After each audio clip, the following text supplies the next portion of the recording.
자, 여러분, 우리가 지난 월요일부터 신명기 말씀을 다시 묵상하고 있습니다. 전체가 34장이에요. 이번에 다 묵상하는데 마지막 34장에서 모세가 죽어요. 근데 오늘 23장 마지막 후반절인데 모세의 설교의 내용이 계속해서 이어지고 있습니다. 그런데 신명기의 배경은 뭐냐 하면 가나안 땅에 들어가려면이에요. 너희가 가나안 땅 들어가기 전에 이것 미리 준비해야 된다. 그렇지 않으면 땅에만 들어가지 그 사람들한테 다 잡혀 먹힌다. 그렇기 때문에 너희가 미리 이것 조심해야 된다. 말이 설교지만 진짜 잔소리입니다. 얼마나 모세가 잔소리를 하는지 신명기는 모세 오경의 끝에 있잖아요. 창세기, 출애굽기, 레위기, 민수기, 신명기잖아요. 신명기는 앞에 있는 4개 말씀을 다 종합한 거예요. 그러니까 완전히 잔소리 중에 잔소리예요. 완전히 그 얘기를 하는데 오늘 1절부터 8절까지 가요. 먼저 총에 들어올 수 없는 자와 들어올 수 있는 자를 말씀을 하세요. 먼저 1절 8절만 오늘 좀 중심으로 보면서 왜 하나님이 이렇게까지 하시는가 그 말씀을 한번 나눠볼게요. 자, 1절부터 8절을 여러분 읽어보시면 기본 말씀 묵상의 기본은 반복되는 단어를 찾는 게 제일 중요합니다. 반복적인 단어. 그러니까 여러분, 우리가 부모님도 계속 말씀하는 게 있잖아요. 근데 우리 뭐죠? 계속해서 안 듣죠. 예, 그렇지만 계속 말씀하는 게 중요한데 오늘 본문에서 계속 강조하는 게 어떤 단어일까요? 그렇습니다. 여호와의 총회라고 하는 단어가 무려 6번이나 나옵니다. 여러분이 묵상한 사람은 동그라미를 쳤을 거예요. 아, 여호와의 총회, 여호와의 총회, 여호와의 총회. 근데 이게 왜 중요하냐면 구약에 여호와의 총회란 단어가 13번이 나오는데 무려 6번이 이 짧은 본문 안에 다 나와요. 그러니까 여호와의 총회가 너무 중요하다는 걸 얘기한다는 거죠. 그럼 먼저 여호와의 총회가 의미하는 건 뭘까? 첫 번째, 부름받은 자. 근데 여호와의 총회는 모여서 뭐 하냐? 모여서 회의하는 게 아니에요. 모여서 예배하는 거예요. 즉 여기서 하나님을 영광 돌리고 예배하는 거예요. 그러니까 여호와의 총회는 두 가지예요. calling과 worship이에요. 두 단어, calling, worship. 이 두 단어예요. 그러면 이 두 단어를 생각하면 여러분 어떤 단어가 생각나죠? 교회죠. 그렇죠? 에클레시아라고 하는 헬라어 단어인데 에클레시아는 밖에서 에크란 말은 from outside예요. 밖에서 불러낸다는 거예요. 주님이 세상에 있는 나를 불러내신 거예요. 이게 구원이잖아요. 그게 에크예요. 에크. 밖에서 부르는 거예요. 에클레시아 말은 부름받은 사람들의 모임인데 그 부름받은 사람들이 뭘 하냐? 하나님을 하나님으로 인정하는 거죠. 그게 여호와의 총회인 거예요. 아무나 들어올 수가 없죠. 여호와의 총회는 두 가지가 조건이 돼야 돼요. 하나님이 불렀고 그 사람이 예배를 드리는 거예요. 근데 여기 들어오지 못한대요. 그 말은 교회에서 딱 구별하는 거예요. 당신 못 들어옵니다. 여러분 굉장히 화나겠죠? 왜 내가 못 들어가냔 말이에요. 근데 이게 의미적인 거예요. 상징적인 의미인 거예요. 그래서 여호와의 총회에 못 들어가는데 이 총회라는 게 좀 더 한 걸음 더 있어요. 그럼 와서 1시간 동안 앉아있고 눈 감고 말씀을 들으면은 예배를 드리는 건가? 라고 하는 차원이 아니에요. 그 말씀이 어디 나오냐면은 오늘 9절에 보면은 너가 적군을 치러 출전할 때에 모든 악한 일을 스스로 삼갈지니.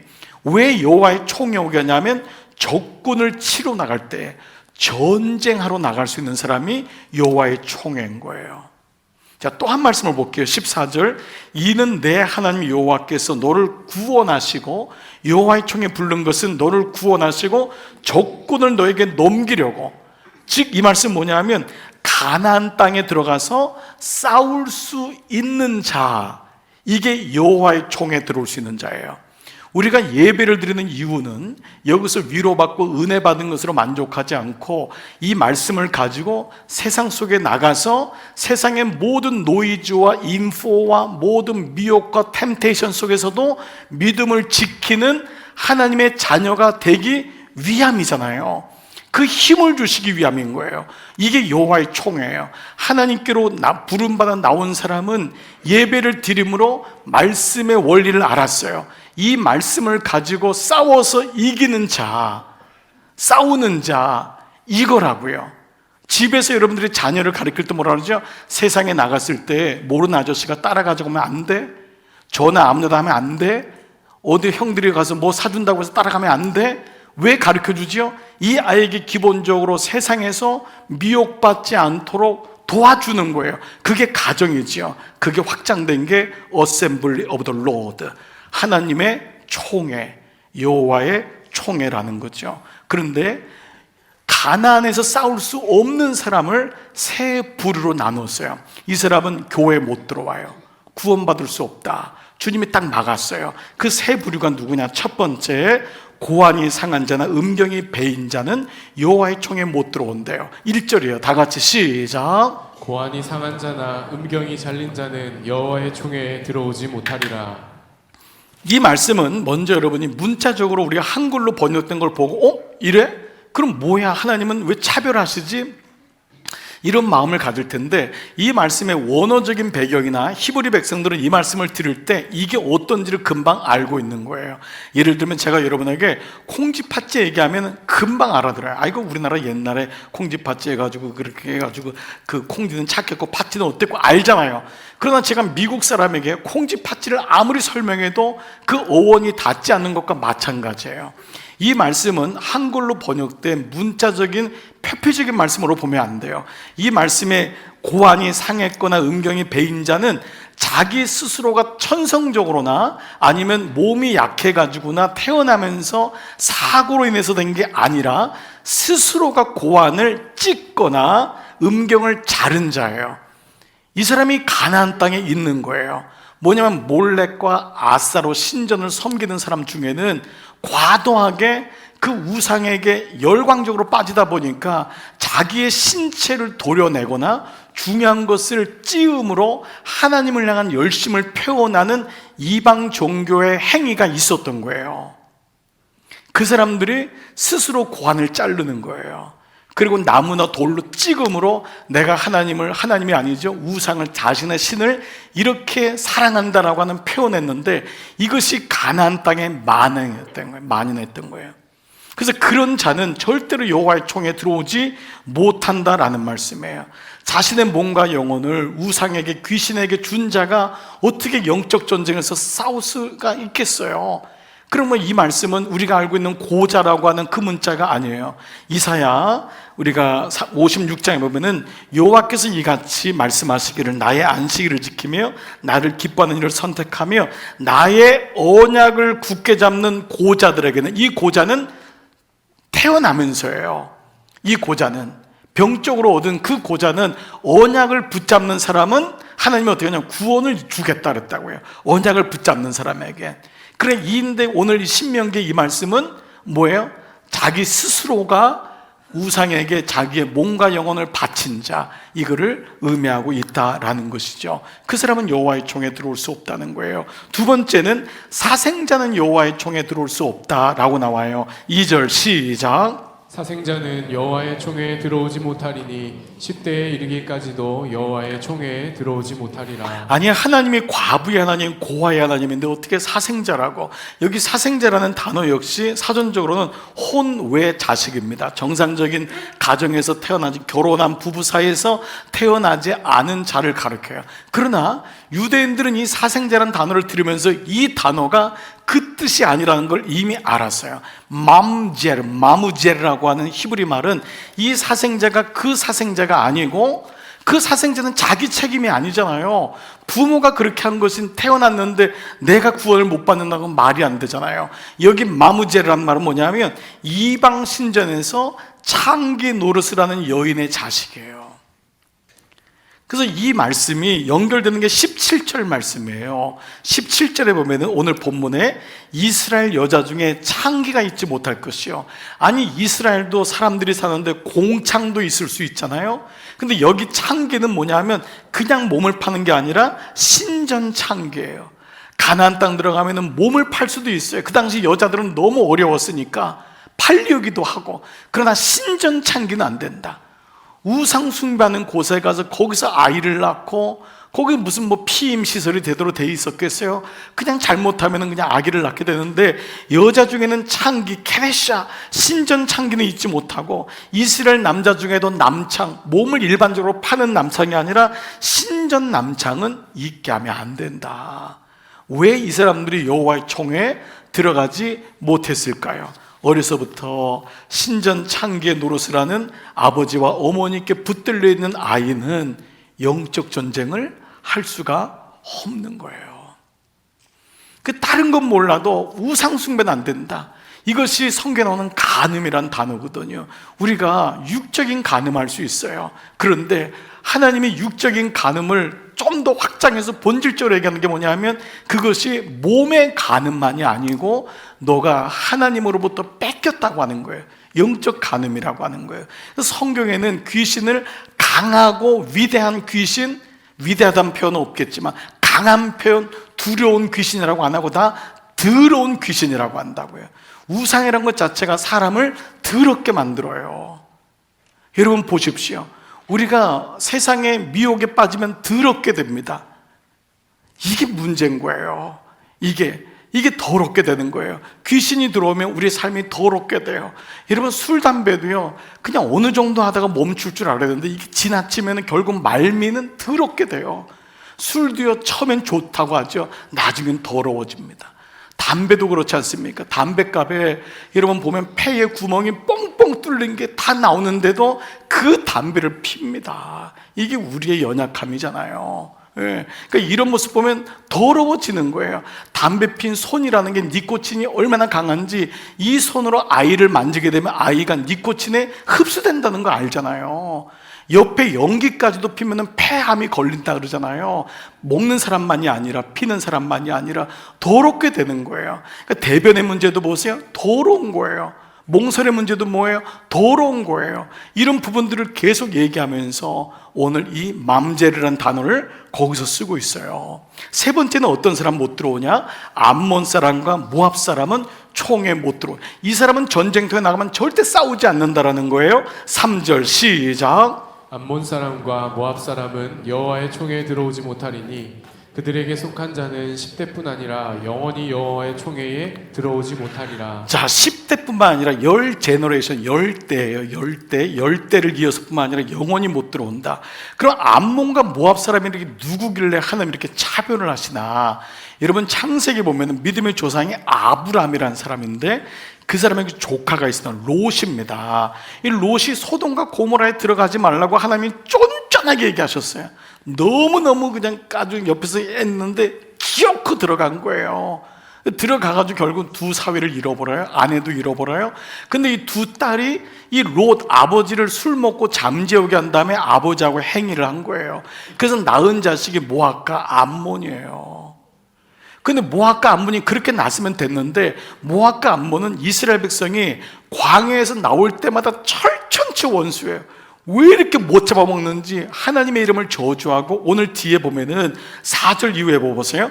그들은 너희가 애굽에서 나올 때에 떡과 물로 너희를 길에서 영접하지 아니하고, 이거는 떡조차 나그네에게 물조차 주지 않았다는 거예요. 너무 마음이 강팍해요.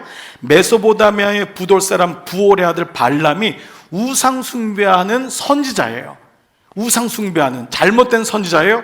그에게 뇌물을 주어서 너희를 저주하게 했던 게 모압과 암몬 족속이에요. 하나님을 너무 쉽게 생각한 거예요. 그래서 하나님의 이름을 저주받게 하려고 이스라엘을 그렇게 했던 사람인 거예요. 그랬던 그들을, 하나님이 이스라엘 백성을, 그들을 여호와의 총에 못 들어가요. 이 사람은 너희 뒷덜미 잡는다. 아니다. 지금 너희가 이해를 못하고 그 중에 좋은 사람이 있다고 자꾸 마음에 인연 가지고 마음에 그렇게 하지 마라. 여러분, 이거 보면 하나님 좀 잔인한 것 같고 뒤끝 장렬하는 것 같고 한데, 하나님은 미리 보신 거예요. 미리 보시고 지금 너의 마음속에 그냥 괜찮다 싶어도 아니다. 이 사람은 들어오면 안 된다. 나중에 전쟁터에 나가면 너희의 뒷덜미를 잡는다. 주님이 계속 말씀을 하셔요. 그런데 여러분, 결론적으로 말씀드린 것처럼 이스라엘 백성은 하나님의 말씀을 듣지 않습니다. 모압 자손, 암몬 자손 다 들어와서 남자들을 모압 여인에게 다 뺏겨요. 룻의 두 아들도, 룻이 바로 그 중에 하나잖아요. 모압 여인에게 다 뺏기는 거예요. 물론 여러분 영적으로 이 사람들은 나중에 구원을 받아요. 예수님의 예표를 통하여 구원받지만 이 당시는 가나안 땅 들어가는 거란 말이에요. 가나안 땅 들어가면 그들이 너희의 남자들을 다 먹을 거다. 너희의 남자들을 다 뺏을 거다. 그러니까 너 지금부터 조심해야 된다. 경계해야 된다. 그리고 앞에 있는 말씀 뭐예요? 계속해서 신전에서 창기의 자식들은 정말 조심해야 된다. 그건 나면 안 된다. 머무르면 안 된다. 그 얘기를 또 하시고, 또 이 앞에 있는 말씀도 바로 그런 말씀이잖아요. 고자를 스스로 빻아가지고 찧어가지고 자기가 우상한테 드린 자는 안 된다라는 것이지만 이스라엘 백성은 결국 이걸 다 무시해버립니다. 그리고 사랑이라는 명목 아래 다 품어요. 그런데 결국 분별이 없어지면서 이스라엘 백성이 망하게 되지요. 자, 그러나 우리가 표면적으로 보면은 하나님은 왜 이렇게까지 쫀쫀하시고 이렇게까지 뭐 대강 좀 들어오게 하면 안 될까? 사랑으로 좀 품으면 되잖아요. 그러면 우리에게 질문을 한번 해보자고요. 하나님 왜 이렇게까지 쫀쫀하게 하시단 말이에요? 왜 이렇게까지 정말 옆에서 그냥 계속 디테일하게 말씀하시고 이렇게까지 하실까? 첫 번째가 있어요. 그것은 바로 여러분을, 나를 너무도 잘 아시기 때문에 그래요. 여러분 이 부분을 이해하셔야 돼요. 하나님이 우리에게 계속해서 이 말씀을 하는 건 뭐냐면 우리의 약함을 너무 잘 아시는 거예요. 우리가 질그릇 같은 거예요. 그리고 금방 잊어버려요. 그렇게 당했는데 또 당하는 거예요. 이게 우리 모습인 거예요. 암몬 모압 족서, 너 중간에 좋은 사람 있을지라도 내가 이 사람 조심하라 그랬지 않니? 그 말씀은 귀담아 들었어야 되는 거예요. 근데 이스라엘 백성은 듣지 않는다는 거예요. 두 번째, 왜 하나님이 이렇게까지 잔소리 하실까요? 왜 꼰대같이 하실까요? 그것은 우리의 실력을 키우기 위함이에요. 사실 이게 두 번째 중요한 목표예요. 하나님은 우리의 실력을 키우기 위함인 거예요. 그래서 저는 이것이 하나님의 쫀쫀하심이 아닌, 저는 요즘 이런 표현 있잖아요. 하나님이 우리를 매니징 한다는 할 때 마이크로 매니징이라는 단어는 별로 환영받지 않는 단어죠. 여러분 기업에 계신 분이나 장사하는 분들도 하나하나 구체적으로 가르쳐주는 걸 마이크로 매니징이라고 그래요. 그럼 마음도 헬리콥터 마음이라고 있잖아요. 아이가 뭐 하려면 둥둥둥둥둥 떠가지고 얘기하는 엄마, 애들이 제일 싫어한다는 거예요. 헬리콥터 마음. 그런데 사실 아이들한테 제일 중요한 거는 헬리콥터 마음이에요. 사실 제일 필요한 사람이 가까이서 마이크로 매니징 하는 거예요. 왜냐면 그 사람을 알기 때문에. 아무나 길가에 지나가는 사람이 마이크로 매니징 안 합니다. 그 사람을 아니까. 저는 이 표현을 하나님이 쫀쫀하심이 아닌 차별화된 마이크로 매니징이라는 단어를 쓰고 싶어요. 하나님이 여러분을 향해서 계속 말씀하시고, 여러분이 그래도 부모님이 여러분에게 말씀하는 건 세상과 좀 차별해야 돼요. 차별화된 마이크로 매니징이 필요하다고요. 여러분이 이 마음이 있어야 돼요.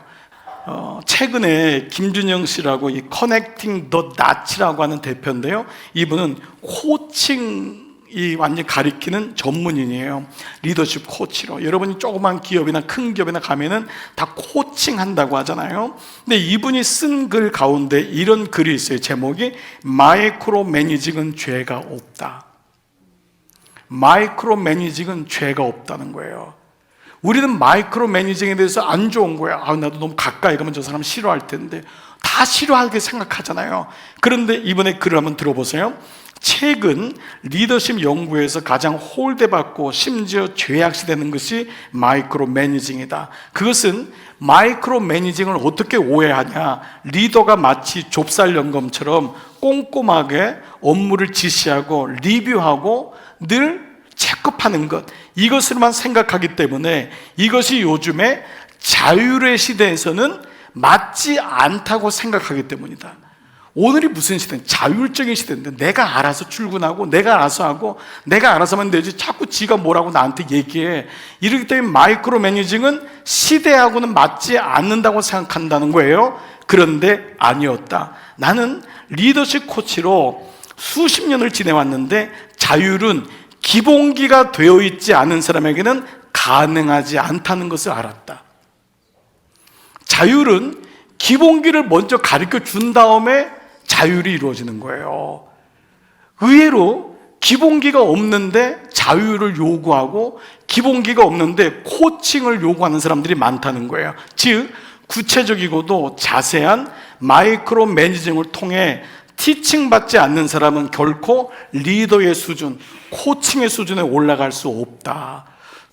그래서 이 사람은요, 마이크로 매니징이 꼭 필요한 세 경우가 있는데, 저는 이 세 경우가 오늘 신명기 말씀을 통해 하나님이 이렇게까지 이스라엘 백성에게 쫀쫀하게 하시는 이유를 보면서 나는 어느 영역에서 마이크로 매니징이 필요한가? 나의 자녀들은, 나의 손주들은 어느 영역에서 마이크로 매니징이 필요한가? 여러분, 이 부분을 한번 적용해 왔으면 좋겠어요. 첫 번째 말씀을 마치면서 드려볼게요. 어떤 사람에게 마이크로 매니징이 필요하냐? 동기부여가 약하거나 업무 지식이 부족한 사람은 코칭으로 안 된대요. 동기부여가 안 되는 거예요. 마음이 뜨거워지질 않는 거예요. 동기부여를 금방금방 하는 사람이 있죠. 그러나 여러분, 이런 사람들이 있어요. 동기부여가 안 되는 거예요. 그 사람은 좀 더 마이크로 매니징을 받아야 돼요. 두 번째, 어떤 사람에게 마이크로 매니징 하나님의 말씀이 필요하냐면 최종 공동 목표를 모를 때예요. 자, 우리 교회를 한번 볼게요. 우리 교회는 첫 번째, 말씀 묵상의 벽을 뚫자. 이게 기본이다. 말씀 묵상의 벽을 뚫었으면은 시간의 차이지만은 1:1 양육을 받자. 원투원으로 1:1 양육 받고 1:1 양육자로 훈련 또 받고 그 다음에 내가 양육자가 돼서 가르치자. 이게 딱 1년 걸려요. 그렇지만 하나 해보자는 거예요. 말씀을 가진 자가 돼서 동반자가 되고 양육자가 되어보자. 이것이 우리 최종 목적이에요. 여기서 끝나지 말고 공동체 속에 들어가자. 공동체 안에 들어가야지만이 예수님의 마음을 알 수 있어요. 그 안에 들어가야지만이 서로 같이 지내는구나, 믿음의 형제자매가 필요하구나라는 것을 알게 돼요. 마지막 세 번째, 어떤 사람에게 마이크로 매니징, 집중적인 잔소리가 필요하냐? 중요도가 높은 일을 기한 내에 해야 돼요. 중요도가 높은 거를, 중요한 건데 단기간에 해야 되는 거예요. 이 사람에게는 코칭이 아니라 같이 해야 돼요. 중요도가 높은 일을 기한 내에 마쳐야 하는 경우, 이거는 이렇게 제가 물어보면 돼요. 여러분에게 남은 시간이 얼마일까라는 거예요. 단기간 안에 하나님의 은혜 속에 살아가야 되는데 이게 사실은 우리 인생이 다 이러합니다. 우리가 어떤 것을 1승하는 게 중요하잖아요. 1승해보는 거, 단기간 내에 하나님의 일을 성취하는 것, 그러기 위해서 하나님은 우리에게 1승하기를 원하시는 것과 마찬가지입니다. 사랑하는 여러분, 하나님이 우리에게 잔소리가 참 많으십니다. 때로 듣기도 싫어요. 설교도 듣기도 싫고 말씀 듣기도 싫고. 그런데 그때마다 기억해야 될 게 있어요. 여러분에게 이 말씀을 하는 사람은 하나님밖에 없어요. 하나님이시기 때문에 우리에게 계속적으로 말씀하시고 잔소리하시고 포기하지 말라 그러고 일어나라고 하세요. 왜냐하면 하나님이 우리를 너무 잘 아시기 때문에 그래요. 그리고 우리에게 실력을 갖추게 하기 위함이에요. 저는 우리 교회가 그런 교회가 되었으면 좋겠어요. 우리 교회에 와서 은혜 받는 것으로 멈추지 말고 영적 실력이 갖추어지는 아버지가 됐으면 좋겠어요. 어머니가 됐으면 좋겠어요. 세상에 그리스도인들이 얼마나 많이 있습니까? 그러나 하나님 말씀과는 관계없이 사는 사람도 너무 많이 있잖아요. 오늘 이런 가운데 저는 여러분 안에 오늘 쫀쫀하신 하나님이 아니라 그 쫀쫀하신 그 하나님이 우리를 너무도 사랑하시고 알고 우리를 세우시기 위함이라는 것, 여러분 이 마음을 아시기를 주님의 이름으로 축복합니다.